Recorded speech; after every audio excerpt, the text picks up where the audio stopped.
আসসালামু আলাইকুম। আমরা প্রতিনিয়তই সবাই পোলো টি শার্ট ব্যবহার করি, কিন্তু আমরা কি পোলো টি শার্ট দেখলে বলতে পারবো যে পোলো টি শার্টের কোন অংশের নাম কি? আমরা অনেকেই বলতে পারবো না।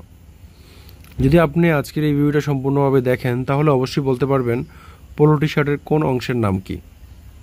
আমরা প্রথমেই যে অংশটি দেখতে পাচ্ছি এই অংশটির নাম হচ্ছে কলার। কলার গলার চারপাশে থাকে। কলারের অবস্থান হচ্ছে কি গলার চারপাশ। এটা হচ্ছে যে গলার চারপাশে কলারের অবস্থান। পোলো শার্টের প্রধান বৈশিষ্ট্যই হলো এই কলার। কলারটি সাধারণত মোটা এবং রিফ ফেব্রিক দিয়ে তৈরি করা হয়। এই কলার স্মার্ট ফর্মাল লুক দেয়। আমরা দ্বিতীয় নম্বরে যেটা দেখবো এটা হচ্ছে প্লাকেট। প্লাকেটের অবস্থান হচ্ছে কলারের নিচে সামনের দিকে। এটা হচ্ছে প্লাকেট।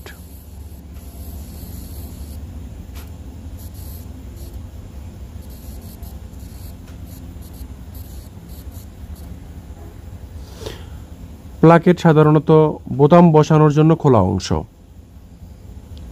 এটি টি শার্টকে শার্টের মতন চেহারা দেয়। 3 নম্বরে আমরা জানতে পারবো বোতাম।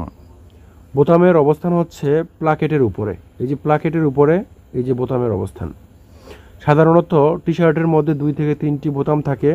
এই বোতামগুলো খোলাও যায় এবং বন্ধ করা যায়।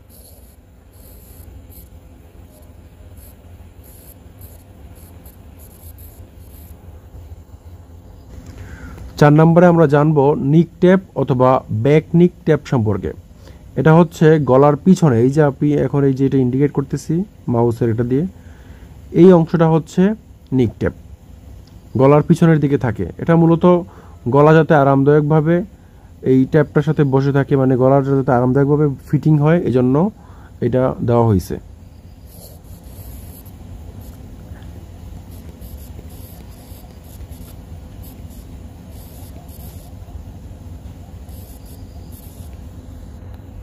পাঁচ নম্বরে আমরা জানবো শোল্ডার সিম সম্পর্কে।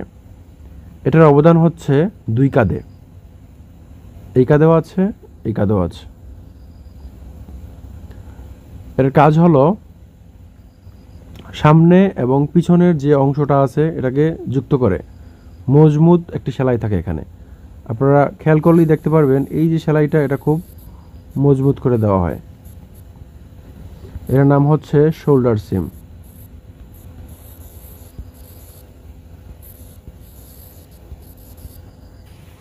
6 নম্বরে আমরা জানবো হাতা বা স্লিপ সম্পর্কে। অবস্থান 2 পাশে, অর্থাৎ 2টি হাতা। 2 হাতের মধ্যে 2টি হাতা থাকে, এই 2টি হাতা। এই যে এখন যেটা দেখতে পারতেছেন এটাই হচ্ছে স্লিভস। এটা মূলত বাহু ঢাকার জন্য ব্যবহার করা হয়। সাধারণত পোলো শার্টে ফুল স্লিভ দেখা যায় না, শর্ট স্লিভ দেখা যায়, মানে শর্ট হাতা দেখা যায়।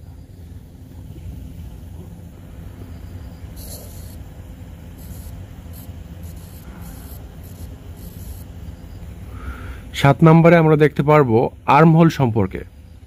আর্মহোল সাধারণত আমাদের টি শার্টের মধ্যে 2টি থাকে, 2 হাতার মধ্যে আর কি। বডি এবং হাতার সংযোগের স্থল হচ্ছে আর্মহোল। এই যে এখন আমি যে জিনিসটা ইন্ডিকেট করব এটাই হচ্ছে আর্মহোল।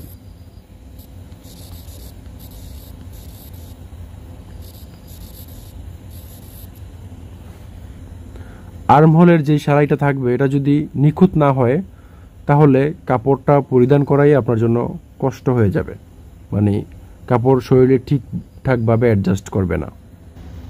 8 নম্বরে আমরা জানতে পারবো স্লিভ হেম সম্পর্কে। এটা হচ্ছে হাতার শেষ প্রান্ত। এই যে এখন মাউস দিয়ে যেই জায়গাটা ইন্ডিকেট করতেছি এটাই হচ্ছে হাতার শেষ প্রান্ত।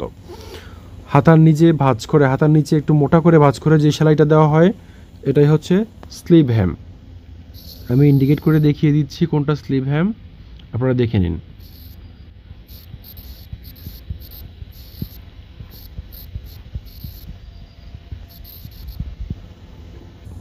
নয় নম্বরে আমরা জানতে পারবো সাইড সিম সম্পর্কে। বডির 2 পাশ, অর্থাৎ এই যে বডির এক পাশ আর এই বডির অন্য পাশ, বডির 2 পাশে লম্বালম্বিভাবে পিছনের অংশের সাথে জোড়া দেয় এবং মজবুত রাখে যেই শেপ, এটা হচ্ছে সাইড সিম। আমি ইন্ডিকেট করে দেখিয়ে দিচ্ছি কোনটা সাইড সিম। এটা হচ্ছে বডির 2 পাশে যে ব্যাক এবং পিছনের এবং সামনের অংশকে জোড়া লাগাইছে, এটা হচ্ছে সাইড সিম।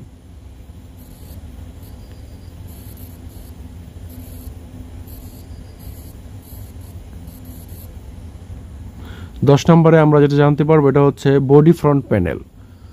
এটার অবস্থান হচ্ছে পুরো টি শার্টের সামনের অংশ। যেমন সামনের অংশের মধ্যে থাকে ডিজাইন, প্রিন্ট বা লোগো, এটা বডি ফ্রন্ট প্যানেলে থাকে। এটা পুরোটাই হচ্ছে বডি ফ্রন্ট প্যানেল। 11 নম্বরে আমরা জানতে পারবো body back panel. Body back panel হচ্ছে বডির পিছনের অংশ। সাধারণত পিছনের অংশটা বেশিরভাগই টি শার্টে সাদামাটা হয়ে থাকে। ফিটিং, দৈর্ঘ্য এগুলো হচ্ছে বডির ব্যাক প্যানেলের মধ্যে খুবই গুরুত্বপূর্ণ অংশ।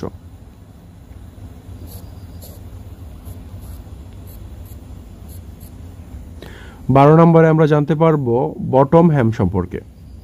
এটি সাধারণত টি শার্টের নিচের অংশ। আপনি নিচে যে অংশটা ভাঁজ করে সেলাই করা দেখতে পাচ্ছেন, যাতে টি শার্টটি না ঝুলে যায় এবং ফিনিশিং ভালো হয়, এই কারণে এটি দেওয়া হয়েছে। এই যে এই অংশটা হচ্ছে বটম হ্যাম।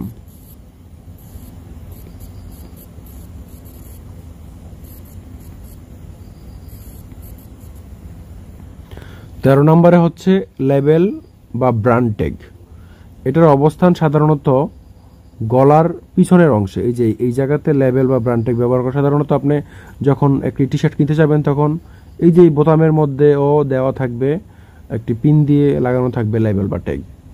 এটা সাধারণত ট্যাগ লাগানো থাকে। আর যেই লেবেলটা লাগানো থাকে পোশাকের ব্যবহার কিভাবে করবেন, এটা আপনার এই যে গলার পিছনের অংশে লাগানো থাকে। এই যে গলার এই অংশে লেবেলটা লাগানো থাকে। 14 নম্বরে আমরা দেখতে পারবো কেয়ার লেবেল। কেয়ার লেবেল সাধারণত একটু স্পেসিফিক জিনিস, কাপড়টি কিভাবে ধুবেন, ইস্ত্রি করবেন, এটা নিয়ে বিস্তারিত দেওয়া থাকে। কেয়ার লেবেল সাধারণত এই যে আপনার শরীরের ভিতরের অংশ, যেমন এই বইটার ভিতরের অংশে এদিকে অথবা এদিকে লাগানো থাকবে। সাধারণত ট্যাগ এরকম করে দেওয়া থাকবে, চিহ্ন, বিভিন্ন চিহ্ন দেওয়া থাকবে, এর মধ্যে দেওয়া থাকবে কেয়ার লেবেল।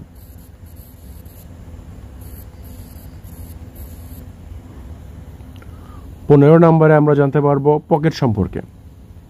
পকেট সাধারণত বাম পাশে থাকে, বুকের উপরে থাকে। এটা সব পোলোতে থাকে না, অনেকে ডিজাইনের অনুযায়ী পকেট ব্যবহার করে। এই যে এই টি শার্টের মধ্যে একটি পকেট দেওয়া আছে, এটা হচ্ছে পকেট।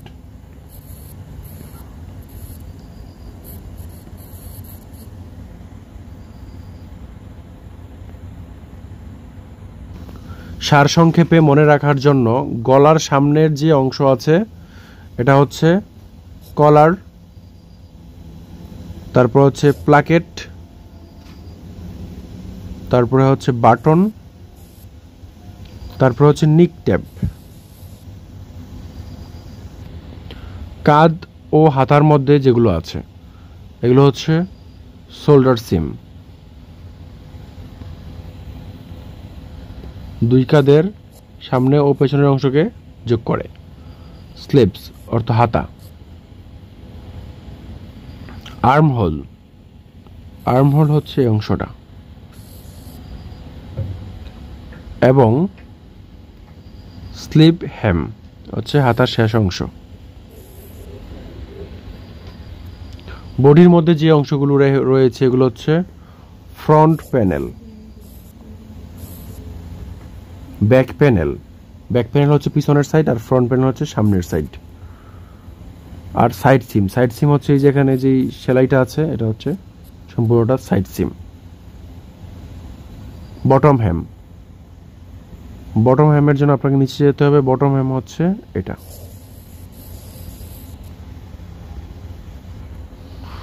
এবার হচ্ছে ট্যাগ ও লেবেল। সাধারণত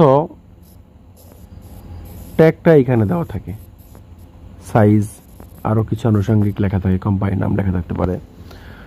আর আপনার যেটা হচ্ছে কেয়ার লেবেলের ট্যাগ, কেয়ার লেবেলের ট্যাগটা এই ভিতরের মাঝখানের অংশে এই অংশে দেওয়া থাকে।